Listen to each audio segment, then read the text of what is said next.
For the months of July and August, I Love My HBCU the podcast is going on hiatus. And I hope that you have enjoyed all the conversations in season one. We look forward to bringing you some new and engaging conversations in season two coming in September. So mark your calendars. In the meantime, we are running back some of the episodes that sparked a lot of discussion. So sit back and enjoy this dynamic conversation with HBCU Made. Welcome to I Love My HBCU ? The podcast where we express our undeniable love for HBCUs, but where we are also not afraid to address a few tough questions. So, sit back, learn a little, love a lot, and rep your HBCU. Hello, everyone. It is yours truly, Tosin, with I Love My HBCU ? We have laughed. We've talked about perimenopause and hair even before this recording started. I am with Brandy Walker Johnson. And if you're blessed to be watching and not just listening, she's got this massive snake behind her head. The rattlers always come ready. Brandy, how are you this morning? I am doing amazing this morning. I am very happy. I've been excited looking forward to meeting with you. So I'm ready to get into this conversation. I love it. I love it. So, Brandy, before we go all into FAMU, tell us. We happen to have stalked you a little bit. I want to get into the fitness work that you do. I want to get into the wellness work that you do. Chances we should be paying you for this, but I would love it if you dropped just a couple of gems on what we could do to make sure we're taking care of our bodies and our minds. So yeah, tell us the world of Brandy Walker Johnson. The world of me. Well, it started, some years ago as a rattler. I think we all, in our collegiate career, we have aspirations to, do great things, whatever it is, we want to make an impact. So I know that however my journey shifted along the way, I knew that I wanted to make an impact in a way that brought us together, in a way that connected us all, in a way that allowed us to be transparent and sharing, just things that we battle with, things that we struggle with, things that we just need a little, we need a hand in. And so I started this journey as an educator. So I educated our youth for about 10 years before I got into wellness. But what I love about what I do now is that I still get to educate. I still get to educate our ladies about, something as simple as even stepping outside of the physical, but looking at our boundaries and how we set up our life and what it looks like and movement and physical activity and health and wellness and exercise and nutrition. Like all of those things are part of the pieces that allow us to do everything that we want to do and reach out and touch people and connect with people like you're doing with me now. So I knew that I wanted to do that in some sort of way. And fitness became my outlet. And the more I dug into it and used it to help me on those rough days, the more I used it to help me maybe achieve a goal or to get my cholesterol down or get my blood pressure down, things that my family just struggles with in general. Those things were in my face early on. So I had to do something about it. So this was something that I think the stars just aligned me with. And this was my lifeline. And I'm just using it to impact others and touch others and just help us come together and having the conversations that we need to have about how to be healthy. No, not how to just look good, but how to actually be good, know? Yeah. I appreciate, oh Lord. So I really, really appreciate that for several reasons. But one of the reasons that pops into my mind is looking healthy does not mean you're healthy. And all the general and they're particular human beings, some of them global that some of us know, some from across the pond. Sometimes just observing the way somebody is and all the things they do and thinking that they're doing all the right things does not necessarily think that they're healthy. So to hear you say, and you gave an example that I think, I'm a Black woman, so I'm going to just reference being a Black woman. You gave an example that I think most Black women can relate with, and we won't necessarily connect that with health and wellness, and that's just boundary setting. Yeah. Um, without having you get personal, I want you to lean into that for us a little bit, right? What are some of the what are some of the lack of boundary setting that affects us? And you could go black women, you could go humans. I'm going to be selfish, ask you to go black women route. That ends up affecting our health in a detrimental way that we don't often pay attention to. Mm. Well, I'm just going to start with what speaks to me in a way that, oh, I can get emotional if I get into it too much, but our mental health. Like that is such that my mental health being challenged in a way where you're having to make adjustments in life, you're having to adapt, you're growing, you're shifting. I needed to have something to anchor me. Hmm. And this was something that was for me. And a lot of the times as Black women, we're just taught to just get back on there, get up, and all right, you're okay, and get back out there and go get them, kid. And like you're just taught to just push Push through. instead, in spite of, no matter how you feel. And sometimes you're not able to even take a minute to tap into yourself to see what you really need. What Hmm. do I feel? What am I thinking? Or am I just kind of operating on a sense of this is the expectation of me as a mother, as a wife, as a daughter, as a career woman. So all of these responsibilities I have to make sure that I'm responsible for, but then we don't leave space for ourselves. Hmm. Hmm. And that is where we have the potential to just bring a lot of harm to ourselves if we don't take a minute to say, what do I need? It's Absolutely. fine that I wear these hats and I'm going to wear them well, but I can wear them best if I take best care of myself. So that was um, super important to me because I want to be whole and I want to be happy and I want to be that example for my children and for younger Black women to be able to tap into a space that says I'm going to put myself first, and um, self care is not selfish. And these are the things that I have to be sure that I'm doing so that I can be great, so that I can be a great mom, so that I can be a great friend. So a little bit of selfishness is actually a good idea when you're trying to set the foundation of how your life looks to you, how your excitement, your joy, and your success looks for you, and it looks different from me than from you than anyone else. So just figuring out what that is and defining it for you, and not feeling like you have to do what the masses are doing is super super important. So a lot of soul searching goes into that process, and I was able to use mental health, wellness, physical health, physical activity, movement. I was able to use those things to like challenge Mm. those boundaries and challenge the better me that I was always reaching for. So I think I've figured a few things out along the way. I love it. I love it. I love it. Something you said that, Lord have mercy, it resonated with me deeply.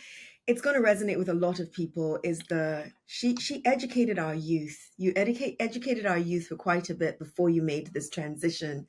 I'm hearing more and more of us leaving the traditional education space to seek other things. And if you what was, because listen, you just spoke about mental health, I and know. when you spoke about mental health, I could not help it. Again, I'm still an educator at the collegiate level. Burnout came to mind when I heard you say mental health and boundaries. You talked about the several hats. Lord have mercy, if you happen to be, especially, and I'm going to say especially a black woman in Yeah. the HBCU space, let me tell you, you are wearing 25.5 hats. So when I heard you say that, and I also heard you say that you left the education space, the traditional education space, and I know that there are more and more of us leaving that space. I think it's unfair to ask why, unless if you like telling us. um, But I do think it's fair to ask you, how do you think we as a society can better support traditional educators in that space? We as a society, if we are parents in this society, if we have any relationship or any connection or correlation or any direct connection you have with any child, a niece, a nephew, a godchild, any opportunity that you have to volunteer to show even if you don't have a lot to say, just to show this is what support looks like. These being a community leader, getting involved in coaching, or just anything that the kids are doing, they need to see as many of us show up for them as possible. Because, well, for one, I'm an adult woman. I'm knocking on 40, and I still know how good I feel when I look around and people are showing up for me. Now, do we need it, right? Have we learned to validate ourselves at this point? Yeah, sure. But who doesn't feel just magic when you are working towards something and you're like kicking butt? Like, even if it feels like your butt is being kicked, you're kicking butt, and you have friends and family, even people that don't know you, but they know your work, and they say, you know what, I'm gonna show up for you because you're making a difference. So we have to instill that in our children so early on. They cannot see that enough, and even if they do see it, they need to see more. And some Mm, only have opportunities outside of the house to connect with Black women, Black people, Black men also, because they're missing in a lot of these rooms that we need them in, as encouragement, and them knowing that, hey, like, I can do this, like, I can achieve, and this is hard, and maybe I'm learning something new, and maybe I'm having to step outside of my comfort zone, but I can do this because I have people who are rooting for me. So we have to just root for each other a whole lot louder than we do, a whole lot more often than we do.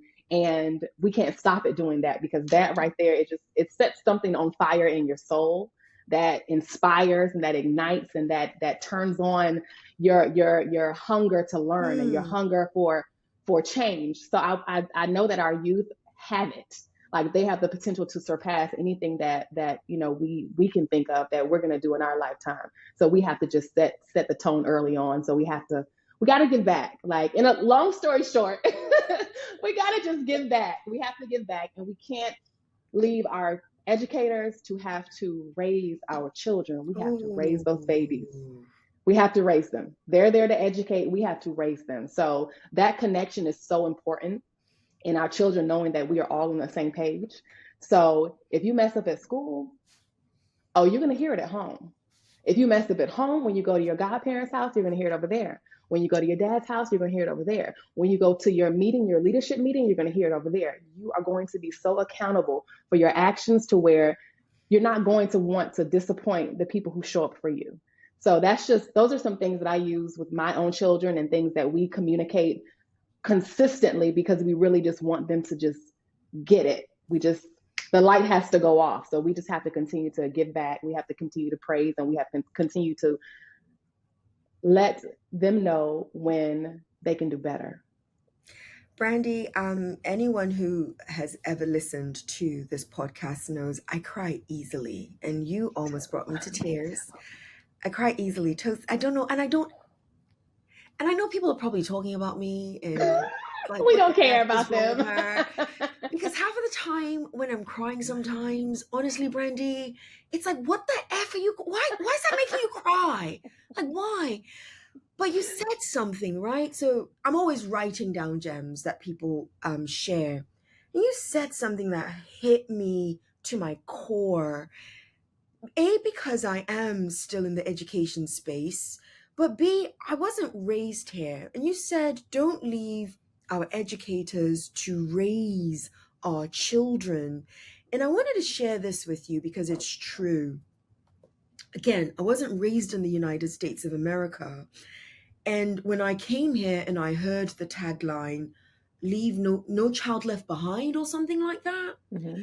it made me think, and I did not know what it meant, not the way it's used in the US anyway. What I thought it meant is what you just described. Right. That's what I thought it meant. So I was really gung-ho about it. I really liked this phrase and terminology until I really, really realized what it meant. And I'm like, no, Right. not a fan, not a fan. But before then, I really thought it was the village showing up to help you raise your children. And Brandy, it's all but lost. It is Yes. all but lost. And Yes. that's what got me emotional, because I know what I have to go through as a traditional educator when I am showing you your child something that they're not doing, and there's no support from the parent. There's no support from a village. And so what happens with us as an educator? After a while, you just keep quiet. Yeah. You just keep quiet because you're the bad person if you bring it up over and over and over again because you're not supported. Brandy, clearly we could talk about this all day. All All day. day. All And day. I All mean, day. I'm an army brat, so I grew up all over, but my roots are here, are home. And when I first started teaching and that term came up, I think maybe a year or two later, I thought the same thing. Yeah, I thought the same thing. So you're not alone So there, you understand. Yeah, yeah. But I think they need to actually get rid of that phraseology because it's not what most of us would want it to mean. All right? right. I need to bring it back to Florida A&M University alum. Brandy, I love talking to you. We really could talk about all these things all day long because I feel it is coming from such a genuine and authentic space with Yeah, you. And I appreciate you for that. I really, really do. So, me too. anybody who hears Brandy speak today, by all means, give her some love. Okay. Um, Brandy, I am going to treat you to our rapid fire segment. I'm going to throw as many Okay. questions at you as possible, and I'm looking forward to your answers. Are you ready? I guess I have to be, huh? You have to be. You have to be. You have to be. There's no study guide or No, anything. So zero, zero, zero. here This we is going to go. be fun. This is going to be fun. Describe your HBCU experience in one word. Oh, insane.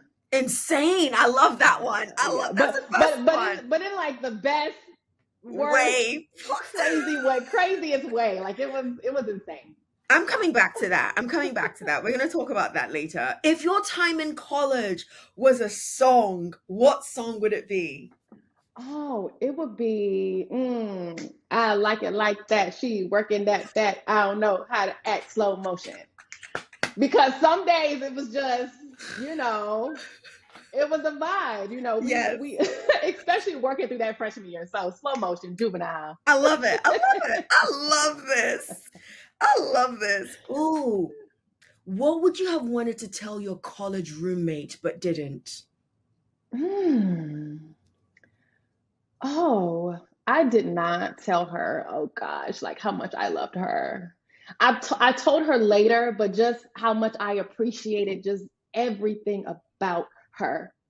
Just her. You see me now, my voice is I'm a crybaby like you, but I would have told her just how much I appreciate just who she is. I mean, we came from two totally different backgrounds, but when I say she had a heart of gold and she was considerate beyond what she had to and Mm. supportive, and she didn't even know me. We didn't know each other in that way. So I would have told her how much she means to me. I think I'll make sure I tell her now. I love that. Guys, there Yeah, are some good college roommates out there because there sometimes you hear are. about the horrible ones.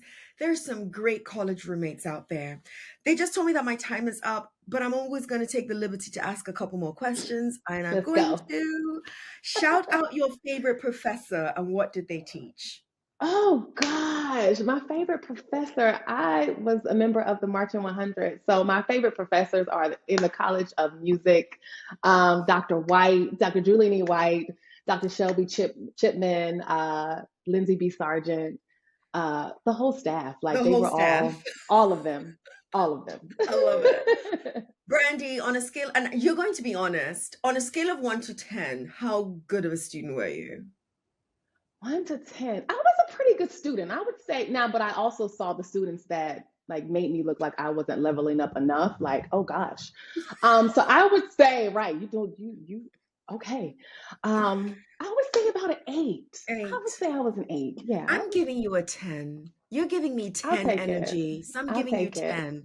I'm I'll giving you take it. 10. Okay, last question. Last question. If you remember, what was your best meal in college? Oh, Like on the campus? on the campus, my best meal and my go-to was right on the set. I would have just a cheeseburger and fries, and it just was bussing. It hit every time. So that was I had it like almost every other day. I love it. So I so love that was it. it. So, Brandy, I was about to call them kids, but the current HBCU Now students, I can't remember what school it was, but we had a guest on not too long ago. Do you know they get oxtails in some of their on some of their college campuses? I was like, what? Why was I not treated to oxtails and plantains and all of that stuff Wait a minute. in their cafeteria, like in on college, on campus, not externally? Do you know how expensive oxtails are? Oxtails. Look, and now we see how everything oxtails. What? Oxtails. When Yeah. because I asked that question of an HBCU now, and they're like, "Oh Wow. yeah, oxtails." I was like, "Wait, what?" On your like, yeah, one of their days, I can't remember what day it is. They literally Wow. serve oxtails in their Yeah. cafeteria. Yeah. We Lord feel have like they mercy. brought out all the great stuff when we left. Like we go back, Absolutely. like we just celebrated our 20th this past fall. Okay. So just to see, I'm Like like, all okay, the so now, stuff. so we were so grateful with what we had, and Of now these course, babies, like these young adults have oxtails. they have Wow. oxtails. They have I need to oxtails. re-enroll. No, seriously, seriously. That's what I thought when I said I'm coming Wow. to visit your campus on the day they serve it, just for that. I'm just being honest, just for that, nothing And make else. sure you let me know so I can tag along, I will, okay? and I think it's in the South too. It So has to be. it's in the South. It's in the South. Okay. I'm gonna get the school, and we'll do a trip together down there. You are proudly Atlanta. You went to school in Florida. I know they're not far, but you could have gone anywhere.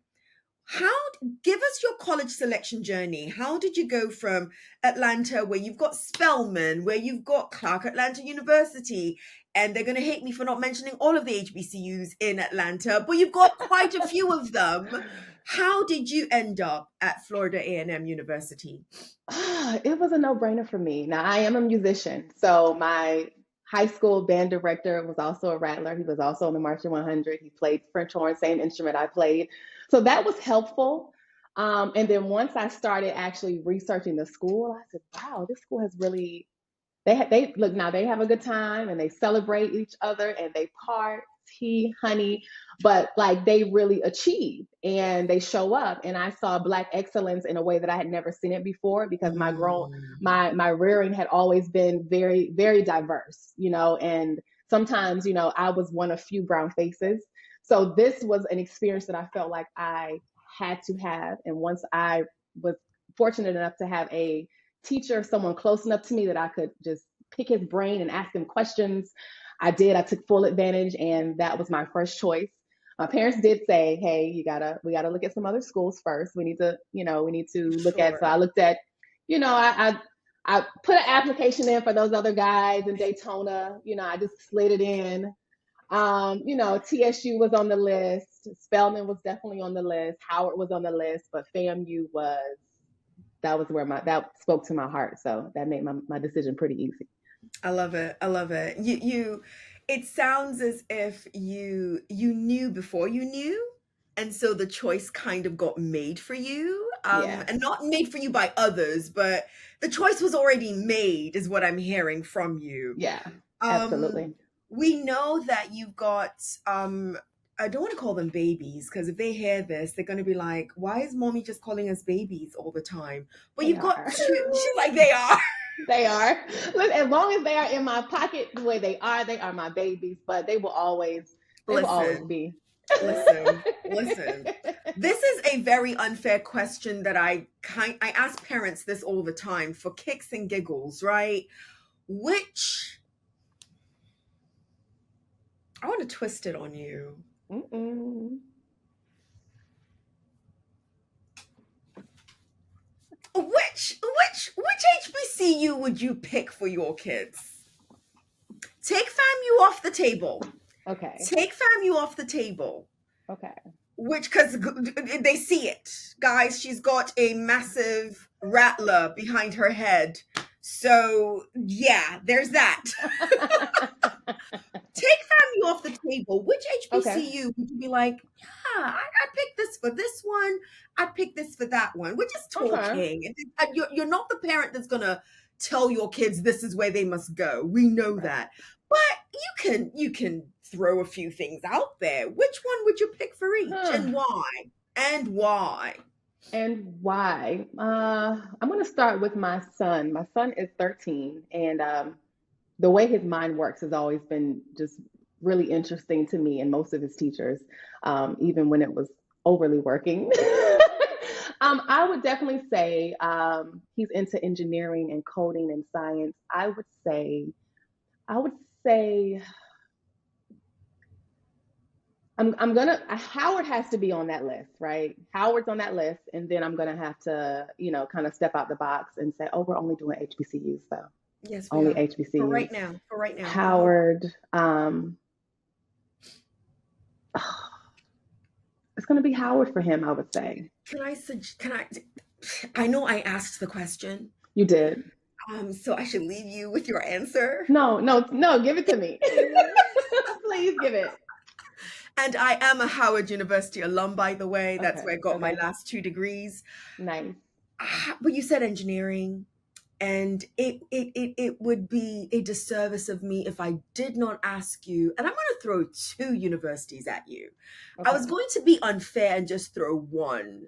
And the one I was going to throw at you is my academic home, Morgan State University, because we okay, do have okay, one of the best engineering programs in the country. Do the research. Don't okay. take my word for it. Do not take my word for it. Do the research and you'll realize, oh, okay, yeah, she's not lying. But I'm Yes. gonna throw another one at you, Okay, just because I need to be fair here. North Carolina A&T okay, also has a pretty good engineering program. So okay, okay. thought I'd throw those I ones have at you. homework. I have homework to do. Yes, I mean, because yes, we have to get them where they are most successful. absolutely. So I receive. Look, I'm gonna give him the homework assignment actually because it's his future. So we're gonna research Absolutely. that. But tell him there is a young-ish lady out there called Tosin who is willing to work with him on his research whenever he's Absolutely. ready. Absolutely. And it will be so appreciated. Listen, Absolutely. the village, we have to show up. Yes. The village, the village. Okay, so that was one, and your other?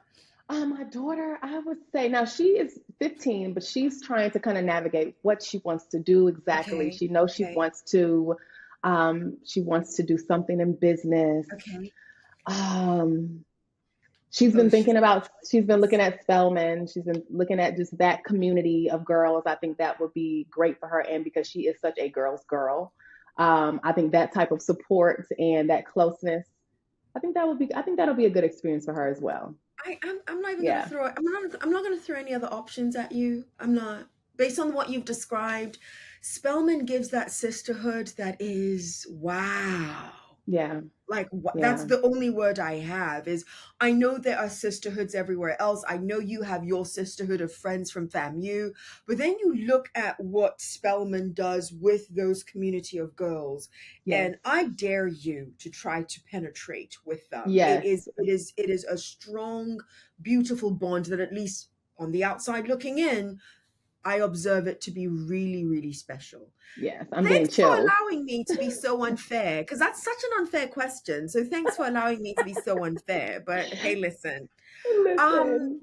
Brandy, what would you tell your freshman self today? Mm. Ah, that kind of goes back to my song, slow motion. Just slow down, like take your time. And when I say take your time, that is from the friends you choose, the career you choose, the jobs you accept, the things that you allow from yourself. Just take your time and like really figuring out what those things are before you make decisions and choices that are so final or could be so final. Take your time. It's no rush. It's no rush, to get married first, to have the career you want first, to have the baby first, to have the house first, the car. Like it's no rush, and sometimes when we are so focused on those things, like we get there fast and we crash and we burn. So just slow down. Slow down. Take your time. Brandy, it's a consistent theme now. Almost every HBCU alum that I get to speak to, that I'm honored to speak to on this podcast, will say something similar with regards to either what they would have told themselves or what they would want to tell our current cohort of freshmen, sophomore students. The fact that everybody consistently says it tells me that nobody's going to listen. Because we didn't listen. Because we didn't listen. Because we didn't listen. So you know where I'm going, because we didn't Right. listen. We And didn't. that blows my mind because I could not agree with all of you anymore. And especially the way you just broke it down. You broke it down for all of the categories, not just slow down in college, but no, all the decisions you're making. Like take your time. Please, Take your time. Like don't rush it, cuz life that's waiting for us out there is going to life at you hard. honey, What? She's like, honey. honey. Hang you upside down off the balcony by your ankles. I mean, and that comes with it. So, take your time, slow down. Why didn't we listen? And I'm asking you to put on your because as a wellness coach, the reality is I bet you there are a bunch of people that come to you for talk therapy, whether you like it or not. So I'm asking you to put that hat on as well. Okay. Why didn't we listen and why aren't they going to listen? Like what Hmm. what is it about us that why aren't we why didn't they listen? Why didn't we listen? It's and this is probably a gift and a curse. We think that we know more. We think that we have it figured out. We think that maybe that was your experience, but that won't be my experience. We just kind of feel like sometimes it's an arrogance, and I don't mean that in a way that's negative at all, but it's just, it's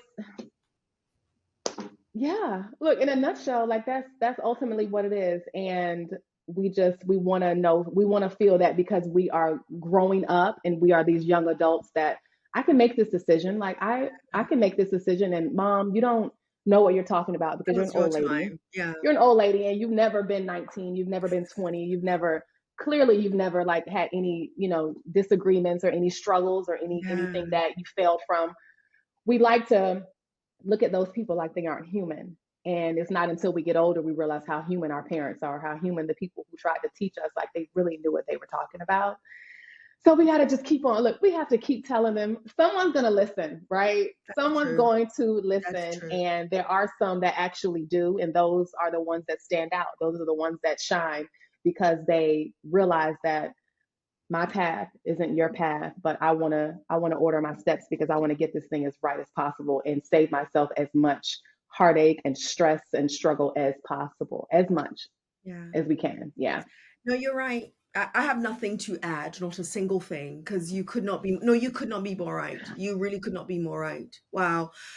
Brandy, when I embarked on this journey, and some days I ask myself, who sent you to do this, Tosin? Like, what? Who sent you?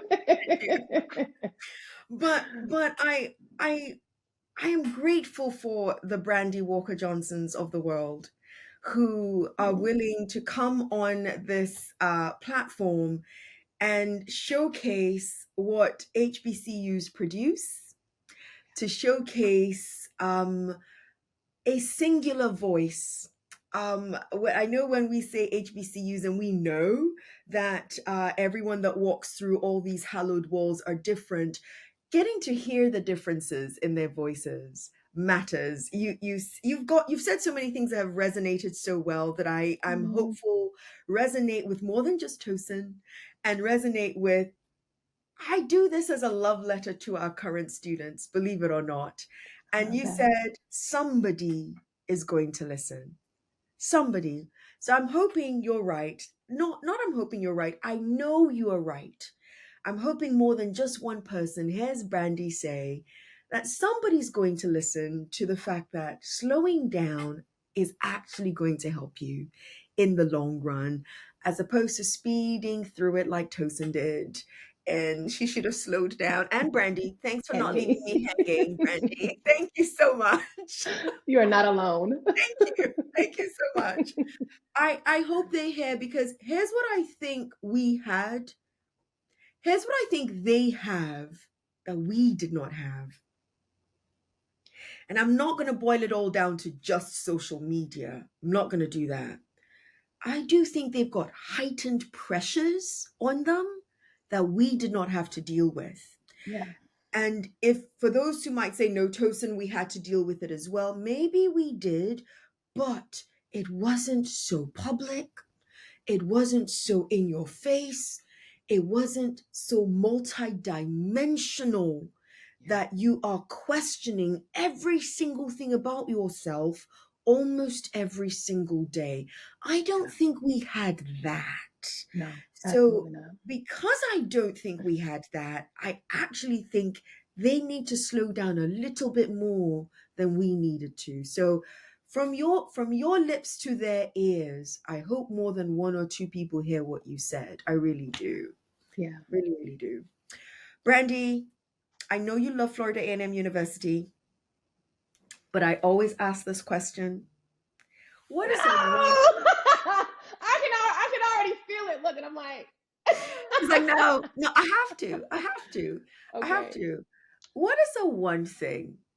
Let me switch it up just because it's Brandy. What is a one thing you think Florida A&M University could do a little bit better? Mm, mm. The one thing, and I hear like my people behind me like, say it, say it, say Say it, say it. it. Our some of the ways that we get resources to our students and the way, I mean, that registrar's office, Lord have mercy. Um, I mean, just it wasn't as, hopefully things are different and things have, moved along, but at the time, like it was really hard, like handling business on a day to Mm, day. mm, With if it was a schedule change, if it was, I mean, certain things, just the time wasn't always of the essence, so to speak. And that's very much a Midwestern way of, just we'll get to it. It wasn't a hurry or a rush for a lot of things. So I guess that probably would be the one thing that I would say in terms of just getting things done more timely, just that connection and that follow up and follow through. But what it did was it forced me to be someone that follows up. It forced me to be someone that keeps a paper trail. Okay, let me make sure. Okay, I talked to this person on this day, and this person told me this, and they said this, and who did you talk to on this day? They told me this. So like making sure that you are a fact checker, making sure that you follow up, because ultimately it's your money that you need, it's your schedule that you need updated, it's your whatever the change that you need it.